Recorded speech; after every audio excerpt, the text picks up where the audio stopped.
Okay, I think we are, I think I'm recording. I hope I am.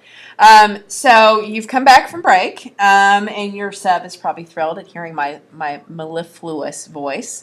Um, we're going to start talking about themes of industrialization now that we've kind of touched on the aspects of the move west and the resource exploitation. And I just keep saying this. I'm just like hitting the high points here. I'm not going into any major depth. I'm hoping that the readings for your discussion board this week will kind of help you kind of go a little bit deeper into thinking about some of this stuff. There's just no way in a survey class we can go as deep as we would like. Don't forget your discussion board is due technically at 11:59 on Friday, but I'll be honest, I'm driving down by San Antonio. I won't be back till Saturday evening. You probably have all day Saturday. You could probably even do it Sunday, and you'll be okay. It'll take me probably into next week to get fully caught up between last week's discussion board and this one's. So you have a little bit of breathing room. Don't take that as permission to, I can put this off for 3 weeks. No, you can't do that. But if you need to put it off and not do it till Sunday, you're probably okay. Again, if you have any questions, remember you only have to focus in really significantly on one of those documents. You don't have to try to do all of the documents. So be sure you kind of, and if you didn't hear me kind of give that spiel in class, talk to some of your classmates and see if you can't figure out exactly what I meant. And worst case scenario, send me an email. But it'll be a crazy weekend for me, so I can't promise how quickly I will get to your email. So themes of industrialization. So we've talked about the move west and the resource exploitation, and there's tons of resources. I mean, I'm just barely touching the surface. We've talked about gold, tin, copper, but you also have petroleum, you also have timber, all this kind of stuff. So you've got lots of raw materials that are being utilized from the West. And we're going to talk about some of the broader themes of industrialization and kind of move into business. I won't finish this PowerPoint because I'm only going to go for about 30 minutes here, because I don't want to like make your brain numb, but I am going to get as far as I possibly can in roughly 30 to 40 minutes. So themes of industrialization. We're going to describe the development of the Industrial Revolution, how the national market emerged. And the national market is a key part of this, okay? Americans get really tired of dealing with these concepts that are hard to define, things like equality and rights and, what does it mean to be an American citizen? And they get much more interested in very practical things like, hey, I have electricity, or hey, have you seen the new phonograph? And so Americans get very concerned with making products, using products, buying products, all that kind of stuff. Now, the Industrial Revolution, and this was true to some extent in the earlier Industrial Revolution, but it's absolutely true here in this part of what we call the late Industrial Revolution. Of course, now we're talking specific to the United States. The European development of the Industrial Revolution has a slightly different kind of time frame. It begins a little bit earlier. It's a little more continuous. It kind of stops a little bit earlier. For the United States, it's much more of we have kind of an influx in the early 1800s, then we pause because of the Civil War, and then we pick up industrialization again, and it runs a little bit longer in the U.S. than it does other places, largely because we have that whole Western territory to exploit, right?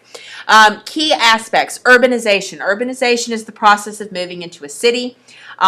Industrialization requires cities because cities have factories, and factories need workers. So urbanization is a part of that.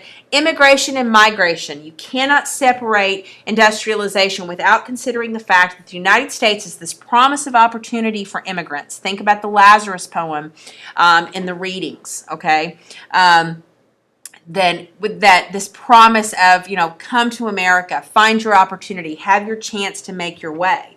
And of course, there's questions about that, like how many workers do we really need? What happens if we have more people than we have need for? How are we going to provide jobs for them?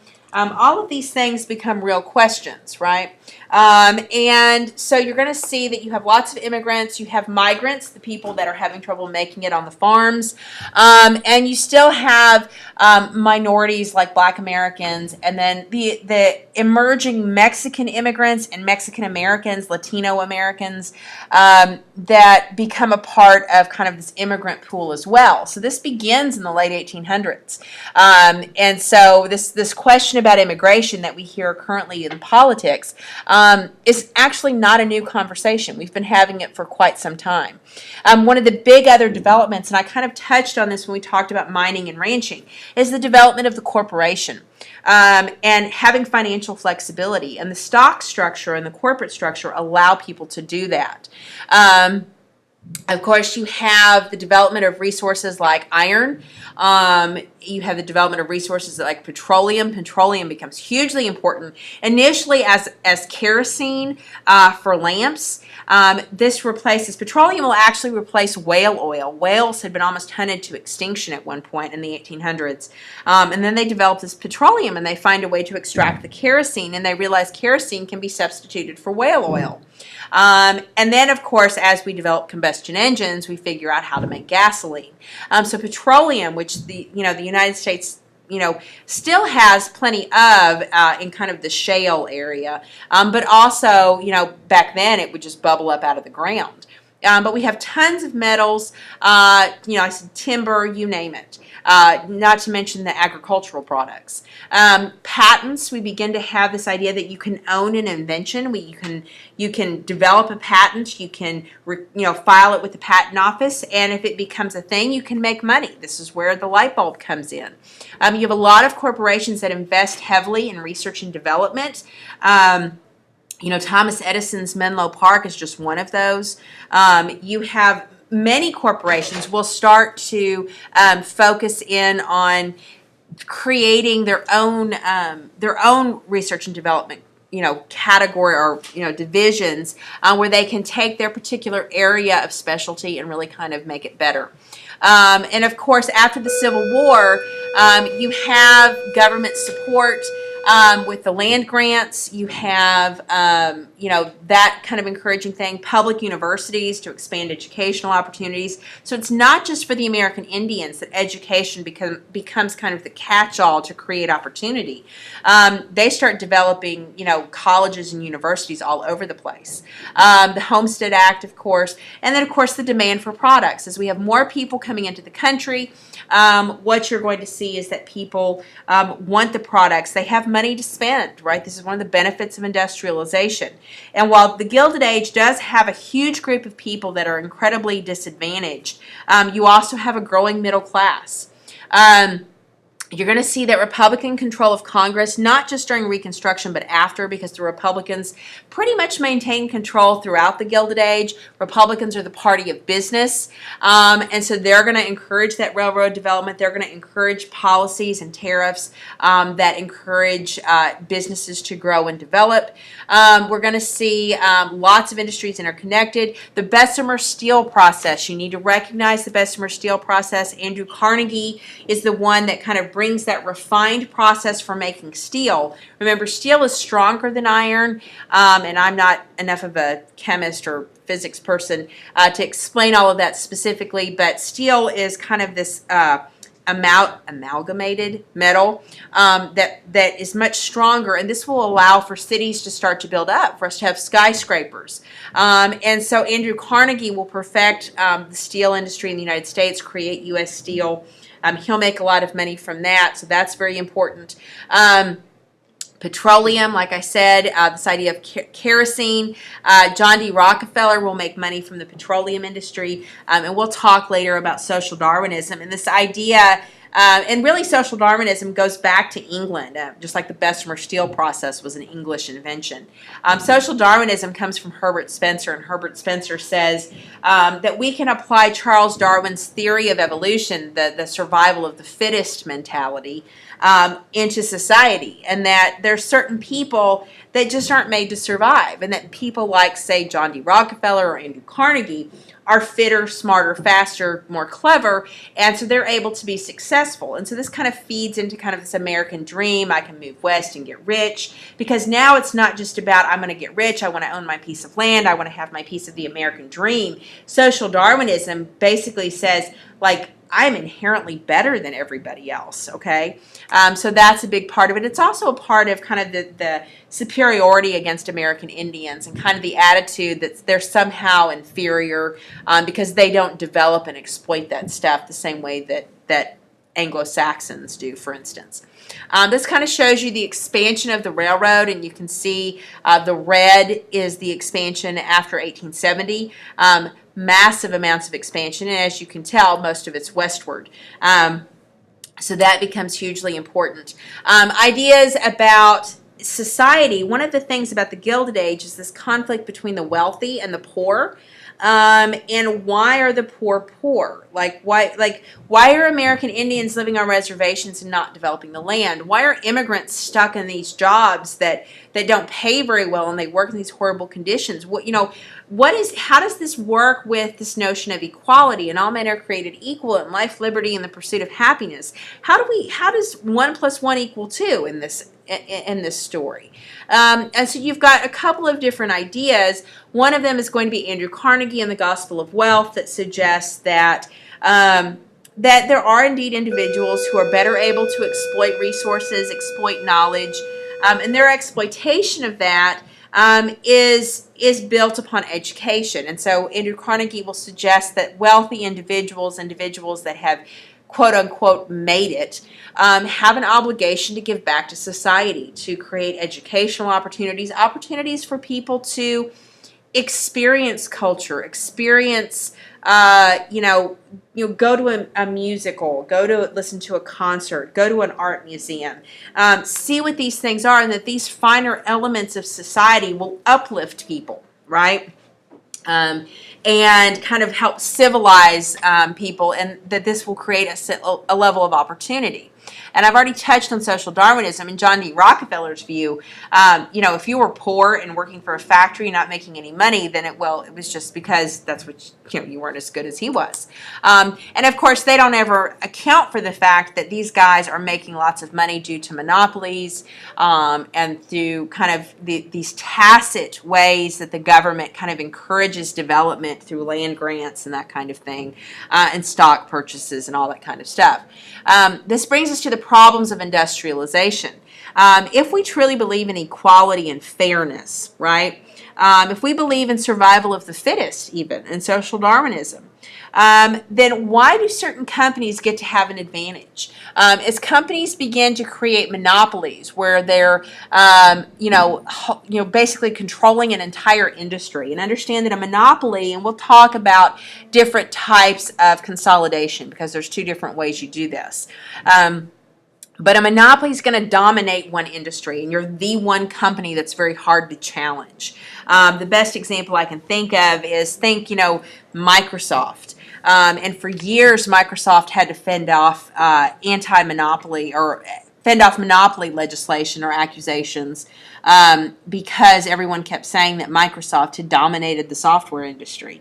And so this is the idea that they create these companies that control industries and set prices and wages and make it impossible for people to compete. And is that fair? Does that create opportunity? If I want to start my own business and I want to enter into an industry that's dominated by this one large company, what chance do I really have, especially if they're able to buy up things and control the price and manipulate raw materials and control shipping, and they have politicians in their pocket that can pass legislation that makes it hard for me. So there's lots of aspects to this that challenge the notion of what we call laissez-faire, which is the government's going to take hands off the economy. And I kind of set you up back a week or two ago that Reconstruction in and of itself was the opposite of that. It was the Republican Congress taking advantage of their control to really get hands-on and really kind of dominate and control the economy. So you see that really happening a lot during this kind of period of the Gilded Age. We'll see the Sherman Antitrust Act gets passed as kind of a way of restraining monopolies, and this is really due to this response of people who by 1890s, right, they've watched the mining industry, they've watched the ranching industry, they see farmers struggling, they see small businesses struggling against these, captains of industry like Carnegie and Rockefeller, and they say, wait a minute, that's not fair. That's not American opportunity. That's not American equality. And so they pass the Sherman antitrust legislation, although it will take another couple of decades before we really start applying the antitrust regulation in a way that makes a significant difference. We've got the notion of railroad price gouging, where big shippers like Rockefeller, who have huge quantities of petroleum that they send over the railroads, get to negotiate better prices. That makes it very hard for smaller companies to compete. So they're going to address the fact that shipping rates need to be consistent, and we've got to watch, how you get discounts and that kind of thing. You've got these questions of stock manipulation. Stock manipulation won't be resolved until after the Great Depression. We'll see in the 1920s that one of the things that causes the stock market crash is this, stock manipulation. And the reality is this was going on in the late 1800s. Just we didn't fully understand the economic connections until after you get to after the Great Depression.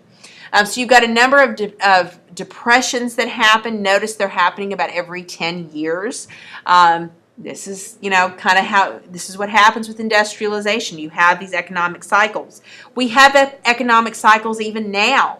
The difference is that thanks to what we learned from this period and from the Great Depression is we understand different ways that the government can interfere to kind of alleviate economic cycles and make them not quite as dramatic. But these economic cycles will factor into some of the larger problems, questions about immigration reform, questions about unions, questions about politics, when, the couple of times the Democrats actually do get the White House during this Gilded Age period, and that kind of thing. You're also going to see that theories like socialism, anarchism, and progressivism, these isms, become a real thing. Now, socialism started in Europe in the 1850s thanks to Karl Marx. Remember, Europe was ahead of us in industrialization, and so Germany had this factory system. And so Marx and Engels come up with this idea of socialism. Communism, as it develops in the Soviet Union, which we'll talk about more when we get to around World War I, communism is really kind of a mutation of Karl Marx and his socialism. Communism takes this idea that you can force the communist ideal and you can make it happen ahead of time. Karl Marx and Engels had said that socialism would happen and it would grow and develop until ultimately you would reach communism, and communism was kind of perceived as this ideal state, almost like this kind of nirvana that it was very difficult to get to.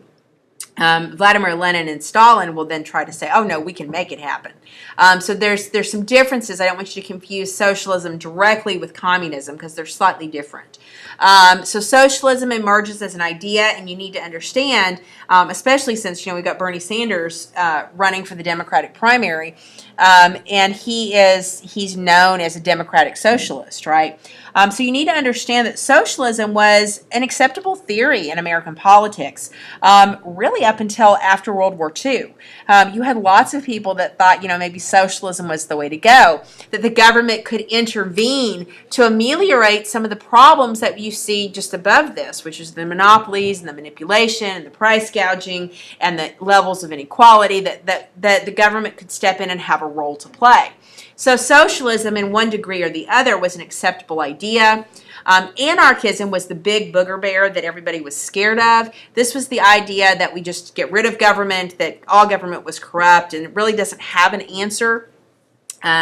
In some ways, you wonder to what extent notions of we're just going to dismantle the government is really a manifestation of anarchism in 2016, right? And so you've got this kind of notion of we don't need government to be in control. Government is ruining everything. It's corrupt. It's beyond saving. Progressivism is not so much a theory like anarchism where the government's it's beyond saving. It's not like socialism where the government should interfere and like kind of regulate and control. Progressivism is more of a social idea that we can make progress as a society. We can begin to fix things. It's less directly economic or political, and it's more kind of a broad range. And we'll talk specifically about progressivism as we work our way through this. Very specific challenges that we see. Working conditions are very difficult, sweatshops, that kind of thing. Lots of child labor. We don't actually get rid of child labor until, the 1930s. So you've got very low wages. You do have a difference between skilled labor and unskilled labor, which I'll go into at another point. And that's going to make a little bit of a difference. These are long hours, guys. These are 10, 12-hour days, 6 days a week. Again, so, depending on what industry you're in, if you're in the textile industry, you're going to have busy seasons and slow seasons. If you're in coal mining, you're talking about very dangerous conditions. And again, lots of child labor. We don't have, education is beginning to emerge during this period. Again, reformers turned to education as a way of kind of creating equality. But it's not universal by any stretch of the imagination. And so children in a lot of ways are they'll go to school for a couple of years and learn to read and write, and then they'll pull them out and they'll send them to work in the factory, in the coal mines, and that kind of thing. You still have discrimination, not just against blacks, but against Irish, against Poles, against Chinese, against women. So we're not in the era of anti-discrimination. There's lots of unfairness in the workforce, and I think it's very important for you to understand that this creates some of the momentum for the reforms that we'll talk about later on. Women work outside the home. In fact, many women work outside the home, and this, the picture that we have that women don't work is really kind of a 20th century kind of post-World War II kind of image. Now, I suppose you could argue that middle-class women have tended not to work outside the home, but very often middle-class women have focused on social causes, right? So it's not that they may not be working at a job where they're getting paid, but they're very often involved in their communities in one form or the other. And I do think that that's still very much the case. I think the big difference now, though, is that to maintain middle class lifestyles, you have to have both families working, whereas both parents working. Whereas it used to be that, if you were middle class, typically the man worked and the woman took care of the home and did the social causes and that kind of thing. And that the only people where you had two parents working were working class, people that were working in the factories or whatever. And of course, this kind of still leaves out, the farmers, right? And with farmers, that's a family affair. So women, children, everybody's working. So I want to point out that women are a part of this workforce. And that it's not that women are sitting around not doing anything. Notice this list of patents. Most of these dates, many of these dates are happening in the late 1800s, especially things like vulcanized rubber, steel, dynamite typewriter, pasteurization, barbed wire, telephone, internal combustion engine, incandescent light, motion picture, radio, even air conditioning. These things are, airplanes, right? There's this period in the late 1800s, early 1900s that are really about innovation and development. Thomas Edison, of course, is the most famous. He has a place called Menlo Park, which was kind of an invention factory. He would hire inventors, and they would work under him. One of the things about Thomas Edison, lest you think, well, I wouldn't say that lest you think too highly of him, but he was known for, there'd be a bunch of projects going on at once being managed by lesser inventors, kind of his subordinates. And when they'd start to develop an idea, they would bring Edison over, and if he liked the idea, he would start to work with them. So typically what would happen is he wouldn't come up with the original idea. He would often enhance it and make it better, and then put his name on the patent and get money from it. Now, that's not to say that he doesn't create, isn't significant in the creation of electricity and the light bulb, and certainly with the creation of electrical grids. He's incredibly important with that. But just understand that it was not only him. And if you know anything about Nikola Tesla, Of course, he did the alternating current, and Edison did the direct current, something like that. There's a lot of competition, and Edison really goes after Tesla to kind of drive his version of the electrical grid out and make it unacceptable. So if you ever kind of want to Google something interesting, Google Nikola Tesla. You'll come up with lots of interesting information. Speaking of inventors and innovators. Alexander Graham Bell creates the telephone. And of course, the telephone changes communication. You'd already had the telegraph emerging before the Civil War, but now the telephone allows you to talk just like you're hearing my voice now. And so this technology of being able to communicate, as you have a globalized economy and as we have industrialization, this means that you can pick up the phone and call your business partner across the country. You can pick up the phone and call the business partner, in England or whatever. And so this kind of really changes the way business works. And because of the way stocks work, you begin to have money available for companies to develop a telephone system, to develop an electrical grid, to take their factory and turn it from steam power to electrical power. And so this kind of investment money is really going to change things. You're also going to see that corporations will encourage the development of a middle class that's very involved and very active in changing society. Now, I don't want you to think that somehow everybody was middle class during the late 1800s, because that wasn't the case. Most people were factory workers, farm workers, that kind of thing. They were living in difficult conditions.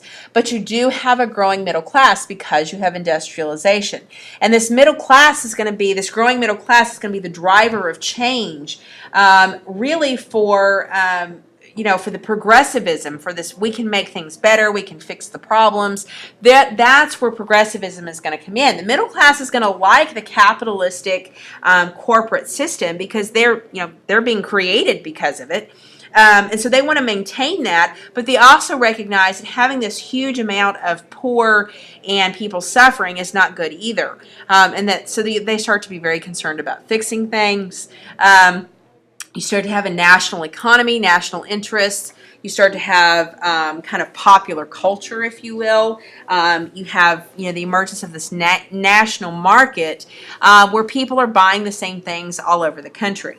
This is a picture from Menlo Park, and this ideas as a business. A national market, you have, if we're having factories that are producing things, you have to have consumers.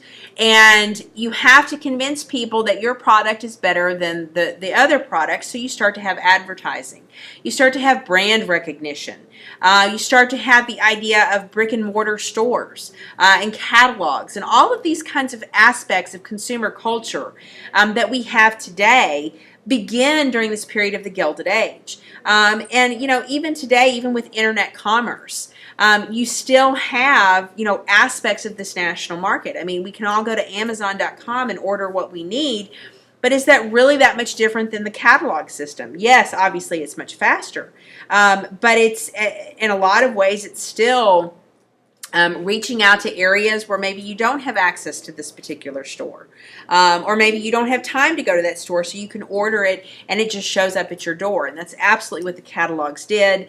You have this idea of shopping and really kind of these middle class women who are shopping for their families. And you start to have this idea of creating status symbols by what you buy and what you wear. And it'll take us a while before we really refine the advertising process to make sure that that we don't have lying and advertising and that kind of thing.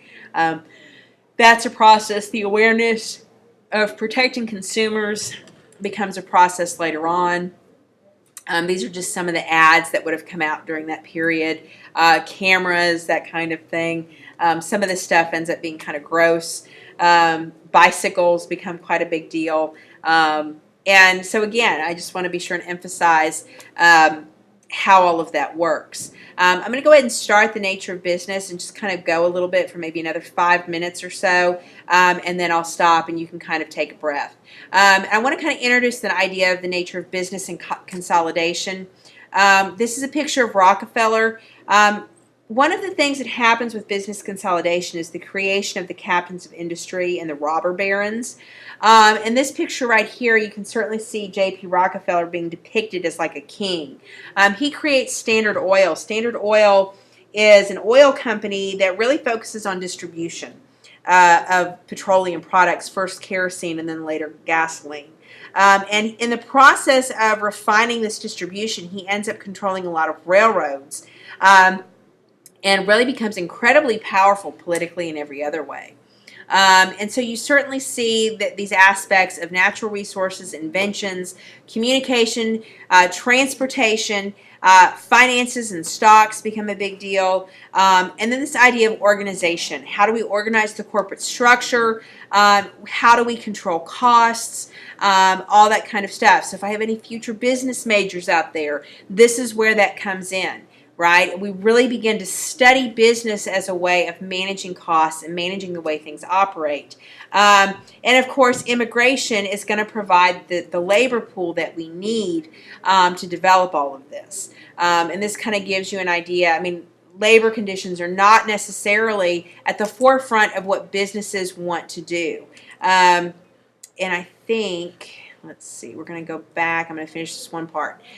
So transportation and this need to kind of have an efficient system is going to lead to standardized time zones where you know if you ship something at this location, it's going to arrive here. This becomes very important in managing efficiency and managing costs.